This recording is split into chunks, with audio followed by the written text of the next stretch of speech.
we have properly controlled borders, that we don't have people coming in and undercutting British workers, and that they are not exploited themselves. But I certainly don't think that pulling out of the EU would be a good thing for our economy. The EU is our nearest and biggest market, and it's actually the key that unlocks the door to many of these emerging markets. And that overrides any concern your party might have, remembering they apologised for what they did on immigration, on the flow of immigrants into this country. Well, I don't think that we got everything right on immigration. I don't think that pulling out of the EU is necessarily going to solve that problem. And I also don't think doing one of those classic things that people sometimes do when you're going through adversity, blaming the other for the problems that we face, is a way that we're actually going to ensure that we win in the future. You've seen the latest net migration figures, which are pretty much the size of the city of Southampton last year. Are those numbers, for you, acceptable, right? Well, I think we would like to see immigration come down. Nigel Farage. Well, it's a very good question. And the answer is yes. I mean, either you want to have an immigration policy or you don't. And when I hear Chucky use the word control, we need to control our borders. And if I hear it from anybody else on the panel, let's be frank, we have signed up through a series of treaties in Brussels to a total, unrestricted, open door. 485 million people have the right to come and live and settle in this country. And in the first 3 decades of our EEC/EU membership, no one noticed, because actually we all had roughly similar living standards, similar education systems, similar healthcare. Then we let in, it was Labour that did it, a series of countries, 8 countries, that had not long been out of communism, who in many cases have not actually readjusted to being the kinds of countries in terms of culture that we were. We've extended that to Romania and Bulgaria. You know, our minimum wage is 9 times that of Romania.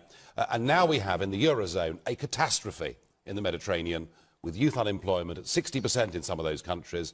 And I think the numbers we've seen from the EU already are as nothing to what we're going to see over the course of the next 3 to 4 years. And my argument, and I wouldn't dispute, that controlled immigration can be a big net benefit to Britain economically and culturally and everything else. But we have no control.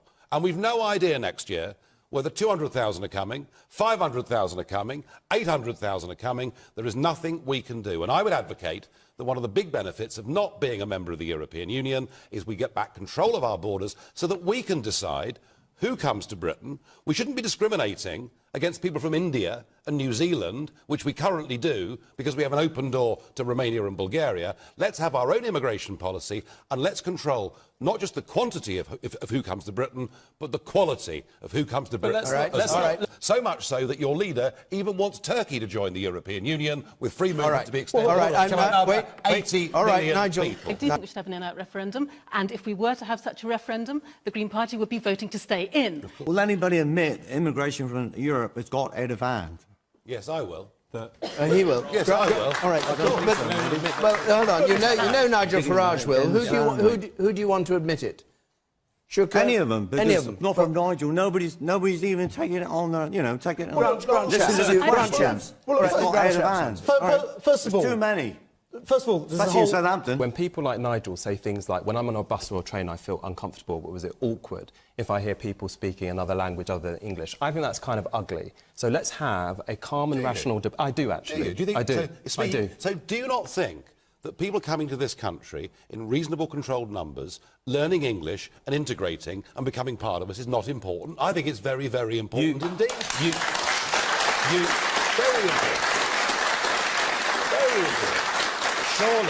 Surely, the essence of this question is about should we pull out of the EU so that we can control immigration? And my argument is that unless we can control the numbers that come into Britain, we will not get integration, we will get increasing separation within our communities, and that, I think, is something that nobody wants, without facing charge. Since Magna Carta, in this country, we've had habeas corpus, the presumption of innocence before guilt, and I'm afraid that they're the things that you... And you call yourself a Liberal Party, and you've thrown them away. And we've had so that's why I don't support any of them. From a practical perspective, if net immigration is the size of the city of Southampton, where are they all going to live?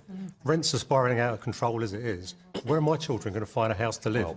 Well, I think at the end of the day, the reason that we have housing problems right now is because we have the lowest rate of new builds since the 1920s. And again, to go to the point that was made earlier, we can blame all our problems on the EU if we want, but actually we've got to sort them out here. That is a responsibility of government. David, the argument that we can battle for Britain has been given lied to under freedom of information requests in 55 occasions since 1996, so mostly under a Labour government, partly under a coalition. On 55 occasions at the Council of Ministers, the British government have said, we are going to fight hard against this directive, and we have lost on all 55 occasions. I think Let's what we're stop banging our heads against the brick wall and recognise we're not winning, we're not succeeding, and we ought to be governing our own country and making our own laws. Surely that makes more sense. Surely what we're witnessing here are two extremes. One party, the Labour Party, that will not give you an in-out referendum on Europe. The other party, UKIP, who say they want one, but admit at the same time they cannot deliver. That's why the Conservative approach, in-out referendum, is the only feasible solution to this. People of our generation, with the exception of Shirley, have never been given a say. Let's renegotiate it and put it to the British people. And vote to stay in is what you want to do. And vote how you like, Nigel. Maybe Cameron wants to say, Can I ask you one very simple question? Why is it always renegotiate and then have a referendum? Why not just have a referendum? Because if you had... Fob off the electorate. That's what it's all about. No, because if you had a referendum without actually having agreed what the subject was, in other words... The subject is, should you be in or out of Europe? But there's a better option, isn't there? The better option is, rather than just say these two extreme positions, it's all fine, as Chucker will tell you, or it's all disastrous, as Nigel will tell you, actually you can do things like renegotiate the position when new countries join Europe. How do you avoid it being the trick that Harold Wilson paid?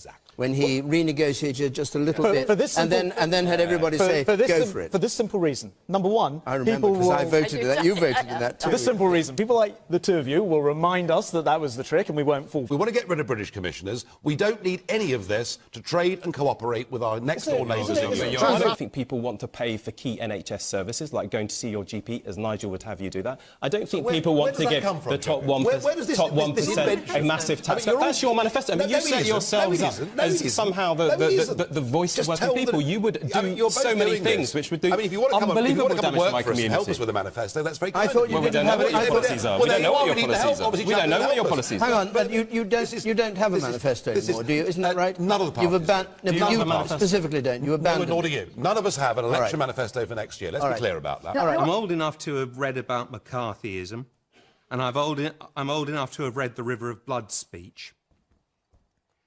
Enoch Powell's speech. Enoch Powell's speech, yes. And the point is... And I'm also aware of what happens in elections where a climate of fear is caused amongst the electorate by the charismatic, the bombastic, and to me, the very dangerous.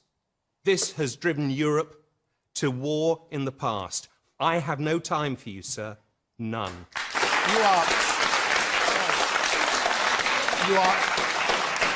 You're a very lucky fella, because there are 4 parties on this platform that you can vote for. There are 4 parties on this platform that believe we should not govern our own country, we should surrender our democracy, and we should have the vast majority of our laws made somewhere else, over which we have virtually no say. If that's what you want, that's fine.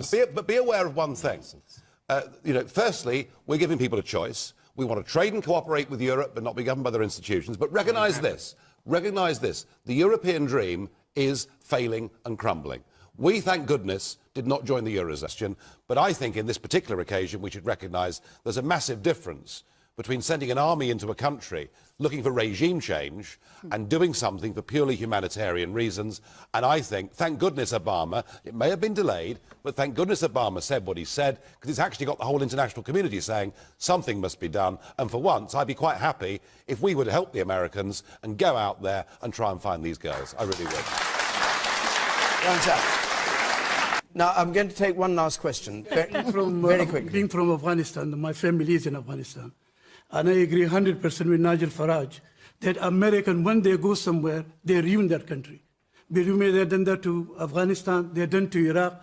So rather than humanitarian things, we don't want them to go there, gun blazing, and ruin Nigeria. Shareholders or politicians decide the outcome of Pfizer's bid to buy AstraZeneca. This is this huge bid. It last stood at £63 billion, the biggest ever takeover, I believe, of a British company. And the question is, do the politicians decide whether it should go ahead, or the people who are shareholders in the companies? If we come out of Europe, you have to renegotiate everything. Europe creates tax regimes which mean that Tata, Nissan, Toyota, and if Pfizer get their hands on it, AstraZeneca, go over to Europe. We lose the skills base. We're marginalised. No.